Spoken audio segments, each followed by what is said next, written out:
好啦，咁最後一堂呢，我梗係有最後感言啦。其實最後感言呢個環節咧，好似變成咗我每年嗰啲必備嘅，仲衰過唱歌，好似即係必定要嘅嘢啦。其實我第一、第二、第三年出嚟教，我啱啱大學畢業，咁嗰陣時間係好有感覺啊！我記得我第一、第二、第三年嘅時候呢，講到眼濕濕，因為好唔捨得啲學生啦。咁始終啱啱大學畢業出到嚟，我覺得呢講得好多噶啦。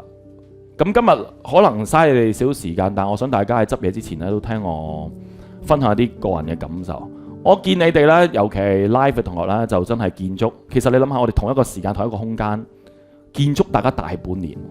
我好想同大家講咧，有個好重要嘅就係，我已經唔係好難去諗講啲乜，係我成日都諗點樣令你哋聽得入耳。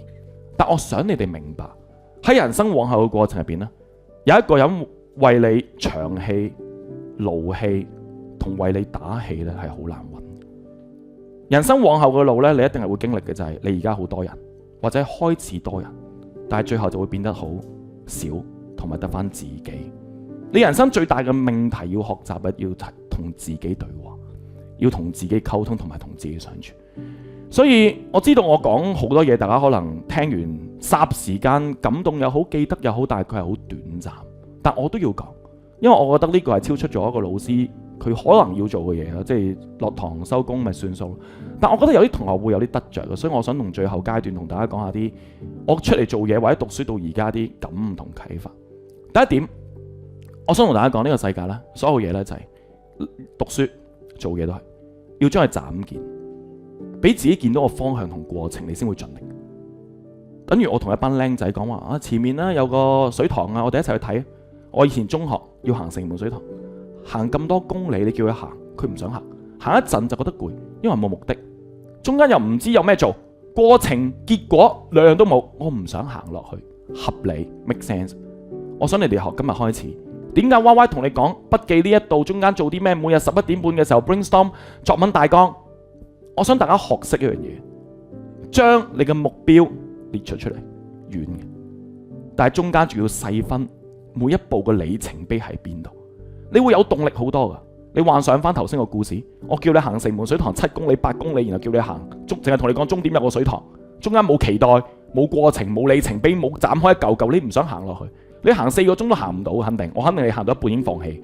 但如果我同你講話，終點係一個地方，一個博物館，我哋一定會去噶啦，因為嗰度有咩故事，中間每隔一段路有個里程碑，個里程碑有個故事，個領導會同你講個故事係點樣嘅。唔經唔覺，一個地方、兩個地方、3個地方，你有個一路有 check point 俾自己去完成。你最後呢個幾月嘅時間，如果連埋考完試啊，4月尾，你係有足夠時間係俾自己將每一日細分，然後逐步去達成目標。呢一點我覺得大家係必定要做。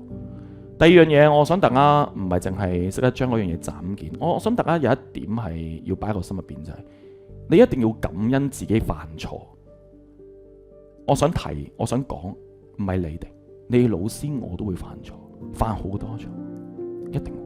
我哋人生係好多錯誤交織而成，唔好覺得所有錯都係唔好，係要感恩。點解我要學識感恩？知唔知啊？等於我係一個 sales， 我 sell 你買車你唔買，我 sell 第2個佢唔買，第3個佢唔買，第20個佢買，你會覺得多謝20個，你錯啊，各位同學，你人生往後過程你要多謝前面嗰19個人。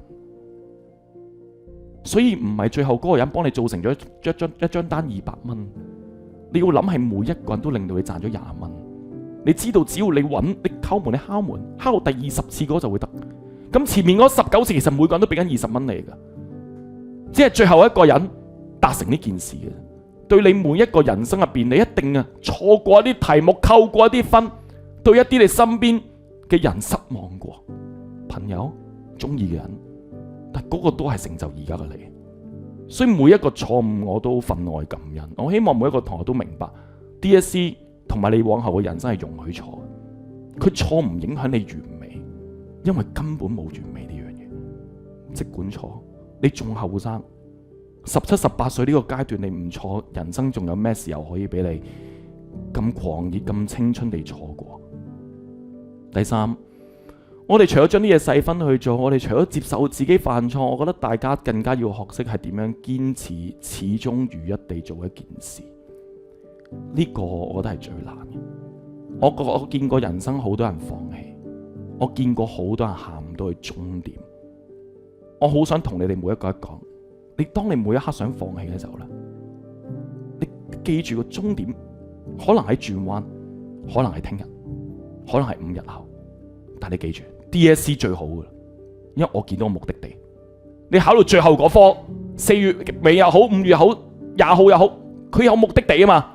你知道捱到嗰日會完，你人生往後千萬個困難係冇終點噶。我夠膽同你講，你追逐咗一輩子想揾一個中意人都揾唔到，可能係咁。你好想做一個夢想，你永遠都唔知邊個會賞識你。你中意唱歌，你永遠都唔知街邊邊個會敲你門同你講，你唱歌好聽，我欣賞你。你冇目標嘅，冇終點。但係 DSE 好彩，佢有噶啦，已經算。從呢個比較，你就會明白 DSE 係你人生入邊所有以後嘅困難入邊，已經係最輕鬆、最簡單、最望得到終點嘅一個。所以你永遠唔知幾時會有結果會嚟嘅，一定要咬住你總之你想做，你咬住啖氣，你一定要完成佢。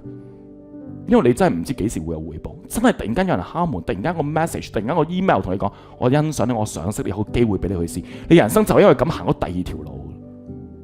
所以我以前最震撼係嗰啲游渡海泳嗰啲，你知唔知我講咩？你望到目的你咪游咯，正常嘅。以前有個人嘅50、60年代，佢想渡過英倫海峽，游泳海泳渡過英倫海峽。開頭嘅時候天氣晴朗，喪游啦，梗係嘛？到落尾迷霧。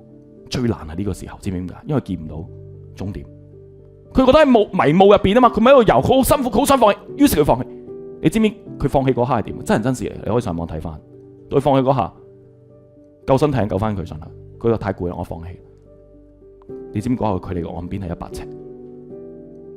就係你，如果佢一早知道個岸邊100尺就係終點，你覺得佢會唔會游埋呢100尺？事必會，佢自己後悔莫及。但係就係我同你講呢個道理，你往後人生最迷茫、最想喊、最辛苦、最孤獨，你溫書就係咁咯，係嘛？但係天光就係最接近嘅時候，永遠都係咁樣，必定係咁樣。然後我好想大家明白，即係所謂嘅成功叫大家專注做一件事，但係永遠都有第二條路，唔好覺得我做唔到就係失敗嘅人生。人生係一定要有 give and take。你要有付出有失去，但係未必往往都有正面嘅得着。等於去釣魚，好多人會同我講啊，點樣落個魚鈎？好多人我俾個魚鈎，你有2個鈎，你梗係2個鈎都想魚餌掛晒啲蚯蚓落去釣魚啦，係咪？我唔會咯，我想大家都唔會。我想大家以後人生嘅魚鈎，一個係掛魚餌，第二個係掛啲食物。咁你話咁黐線嘅掛食物，食物落到會冇噶嘛？個食物啲番薯又好，乜嘢溶嚟嘅，一落鈎就溶就跌落去。因為嗰個鈎跌落嚟嘅嘢食係吸引啲魚群過嚟，你點樣保證你有魚上釣？你2個都係蚯蚓冇問題，你咪捉咗2條魚上嚟咯。你下次再釣冇噶啦。你一個魚鈎係蚯蚓，另一個魚鈎係頭先我講，無論係番薯定係其他食物，你係攞嚟吸引更加多魚群嚟到先。所以上嚟嘅時候，你只會1條魚鈎係上釣，一定係佢有魚獲，但你永遠會有。我想同大家講就係，你一定要有失去嘅。嗰個食物嗰個掉落去嘅番薯蓉就係你嘅失去，你嘅付出，但係咁樣先會確保你有收穫。你下下行捷徑，你好快攞晒2樣嘢，但係你一定唔開心，呢個係必然。到最後我想講，我希望你哋每一個人，我覺得最難嘅，但係我教中文所以特別有感受。不過我喺社會咁讀書到社會做嘢咁多年，我覺得最有感受就係你要喺世界改變你之前咧，盡量個目標係你先改變個世界。呢個係你人生往後最大嘅課題，所以我曾經寫過我講過一個 topic 叫做生長痛。最後啦，我講埋呢句，咩叫生長痛呢？就係青春期呢係最唔舒服。你有冇試過一種叫生長痛？係咩呢？其實就係你嘅骨生得好快，但係你嘅神經追唔上你骨頭生嘅速度，所以青春期嘅男仔女仔，佢會有一種神經線嘅撕裂，呢種喺生物學上面叫做生長痛。其實好荒謬，你長大就會明啊。娃娃經歷過呢個年紀，完全明白。成人世界就係壓抑，社會不斷 push 你哋呢班同學向前行啊，冇自由噶，唔容許創意，唔容許行出自己想行嘅條路，向前行啊。呢個係社會必然。所以心理學家講得好好，佢話人類嘅發展史係人類嘅壓抑史。我諗翻以前自己好多創意、好多自由、好多嘢想做，但你長大嘅過程入邊不斷被同化、被規限。你諗翻轉頭，當時到最後，我肯定同大家講，你會珍惜翻呢個時光。你讀書，你開心，你喺讀書同呢段快樂嘅時光咧，係你喺你心入邊真係起咗一條好窄，可能唔長，但係專屬於你自己嘅心靈一條通道。你信我？你往往第日唔開心嘅時候諗翻，嗰陣時我同成班同學為一件事、為一個字、為好無聊嘅嗌交、為去邊度食 lunch 曾經都爭執過，嗰啲就係你心靈入邊嗰條咁窄嘅通道，唯一支撐你往後人生100萬個困難同孤獨嘅時刻最佳嘅方法嚟。所以我覺得大家你感受呢種痛苦同煎熬嘅時候，我更加希望大家珍惜呢一刻呢一種咁刻骨銘心嘅痛苦。嗰個感覺係越痛苦，但係越對你強烈嘅。所以我係你哋，我明白，我係過來人，我覺得好痛苦，我好想快啲完結，但我同一時間好想捉緊每一個當下。呢個係你生長痛嚟嘅。一個馬騮同佢講：我係割咗個尾佢啊！喂，痛喎！第一個問題諗，第二個問題，我將來會唔會冇咗條尾，唔夠靈活？第三個問題，一定係咁，呢條尾跟咗好多年喎，情感嚟嘅。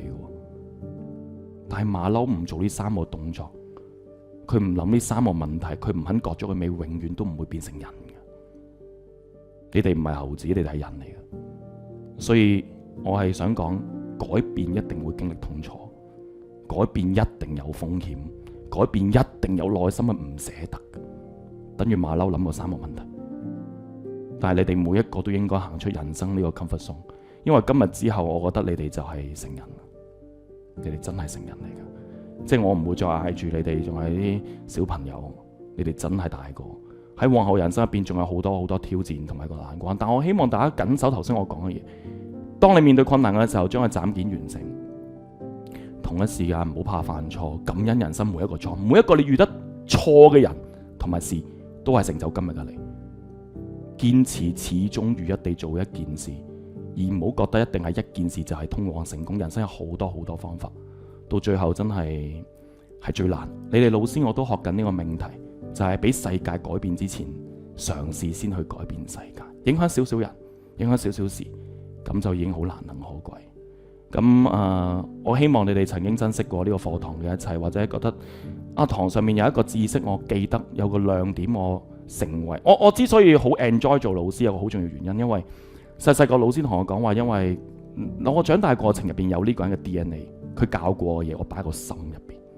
我覺得我好 enjoy 就係我相信你哋在座好多人聽得幾唔入腦都好，都總有啲嘢喺你嘅腦海入邊足夠你哋行一段唔長唔短嘅路。我希望喺第二個人生嘅領域同範疇入邊見證住大家一路順風，祝大家喺 DSE 滿載而歸。多謝大家 ，thank you。